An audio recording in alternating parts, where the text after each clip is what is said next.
집중할 수 있는 상담 환경을 조성하는 게 되게 중요한데요. 이런 경우가 있어요. 아이와 같이 내원하는 경우입니다. 상담실에서 아기가 울기 시작하면은 상담을 들을 정신이 없어요.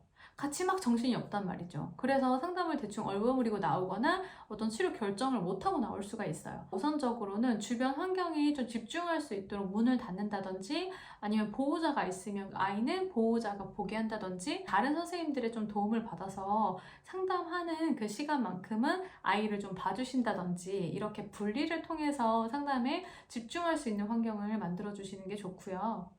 자리 같은 경우도 중요하다고 느껴져요. 마주 앉아서 상담을 하게 되는데요. 대부분들 그렇게 하시죠. 협상을 한다거나 업무적인 대화처럼 느껴질 수가 있어요. 그만큼 친근감을 쌓기가 조금 어려운 자세인 거죠. 어떻게 자리를 하면 좋냐면요. 환자분을 저와 니은자 90도 각도 이내에 앉혀드리면 이 환자가 심리상 조금 더 가깝고 나와 어떤 상의를 하는 동지 같은 느낌? 네, 나를 위해 정말 이 사람이 같이 앉아서 뭔가 상의해주는 더 친근한 느낌이 들 수 있다는 거죠. 어떤 치과 같은 경우는 아예 테이블을 이렇게 동그랗게 만드는 경우가 있어요. 그래서 반원을 만들어서 상담자와 그리고 환자의 관계를 90도 이내로 바로 옆에서 상담할 수 있도록 하는 경우도 있어요. 상담실 자체가 옆에서 하기에는 무리가 있다. 그렇다고 이렇게 일자로 하면 조금 이것도 이상하잖아요. 테이블이 네모나타라고 하면요. 환자를 이제 니은자로 한번 앉혀보세요.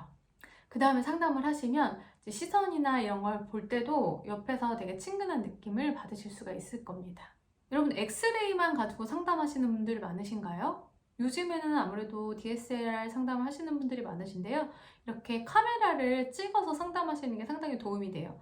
저는 충치 치료 한두 개, 치석 조금 이런 경우에는 이제 구강 카메라로 부분적으로 찍으셔도 괜찮다고 말씀을 드리고 싶은데, 전체적으로 충치가 있는 경우나 전체적인 풀케이스 치료가 들어가야 되는 환자의 경우는 꼭 DSLR을 추천드리고 싶어요. 제가 이제 추천드리는 치아 장수는요, 이렇게 정면 사진 하나, 상악 교환면, 하악 교환면, 치석이 많이 쌓이는 부분이죠. 이 전치부 안쪽, 내부위는 꼭 촬영을 해서 상담을 하시길 바라겠습니다. 추가적으로 뭐 딥바이트라든지 윗니가 많이 내려왔다든지 필요한 경우는 추가 촬영을 할 수가 있겠죠. 구강 내 상태를 보고 상담할 때 꼭 필요한 사진을 찍어주시는 것만으로도 상담할 때는 참 많이 도움이 돼요.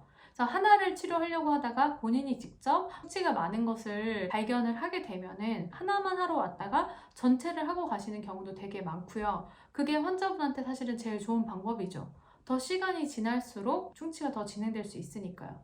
그런데 엑스레이 같은 경우에는 사실 봐서는 잘 안 보이잖아요. 환자분들이 크게 와닿지가 않는 거죠. 이 DSLR 화면을 전 띄워줄 때 듀얼 모니터를 많이 사용을 해요. 한쪽에는 파노라마 사진을 띄우고요. 한쪽에는 구강 내에 사진을 띄우는 거예요. 그래서 환자분이 이 치아가 이 치아고 이 치아는 이 치아다 인지하실 수 있게 설명을 드리고요. 직접적으로 이 카메라를 통해서 사진을 보시고 충치를 직접 찾으실 수 있게도 도와드려요. 이건 뒤쪽에 한 번 더 말씀을 드리도록 하겠습니다. DSLR이 없는 치과는 사진을 꼭 찍으셔서 상담해 보시길 바라겠습니다. 그리고 많은 치과에 이게 있으시겠지만 혹시라도 이런 만질 수 있는 자료가 없고 PPT로만 이제 설명을 해주시는 분들은 될 수 있으면 이렇게 직접적으로 만질 수 있는 상담 자료들을 구비해 놓으시길 바랄게요. 이런 경우가 있었어요. 어떤 환자 같은 경우에는 틀니를 해달라고 해서 틀니를 만들어 드렸다고 합니다. 이 환자가 틀니 딜리버리 하는 날에 이 틀니를 바닥에 집어 던지셨다고 해요. 이유가 뭐였을까요? 이 환자는 틀니가 뺐다 꼈다 하는 것을 모르셨다고 합니다. 되게 황당한 이야기죠? 실제로 그 과정을 되짚어 보니까 이 뺐다 꼈다 한다는 설명을 아무도 한 적이 없었대요. 왜냐? 그냥 당연히 아실 거라고 생각을 했다고 합니다. 를 상담할 때 만져볼 수 있었고 모양을 미리 예상해 볼 수 있었다면 당연히 알 수 있었겠죠. 그래서 여러분들 틀니도 마찬가지고요. 특히 전치부 상담을 할 때 PFM이냐 아니면 뭐 지르코니아 크라운이냐 이런 거를 설명을 할 때도 직접 만져보시는 게 훨씬 더 도움이 돼요. 여러분들이 보철물이 제대로 구비되어 있지 않거나 이런 상담에 대한 만져볼 수 있는 자료가 없으신 분들은 꼭 구비를 해두시길 바라겠습니다. 만약에 가능하신 병원이라면 이것도 추천을 해드리고 싶은데요. 상담을 할 때 차를 대접해 드리는 거예요. 차를 대접해 드릴 때도 정성스럽게. 이렇게 차를 대접받은 환자는 대접받는 느낌을 또 받기도 하고 이걸 마시면서 천천히 여유롭게 진료 이야기를 들으실 수가 있다는 거죠. 아까 말씀드렸듯이 환자분들은 누구나 대접을 받길 원하고 또 나를 대접해주는 곳에서 치료받기를 원합니다. 마시면서 내가 받았기 때문에 해야 되지 않을까라는 생각을 하기도 합니다. 차를 대접해드리는 방법도 꼭 한번 시도해 보시기 바라겠습니다.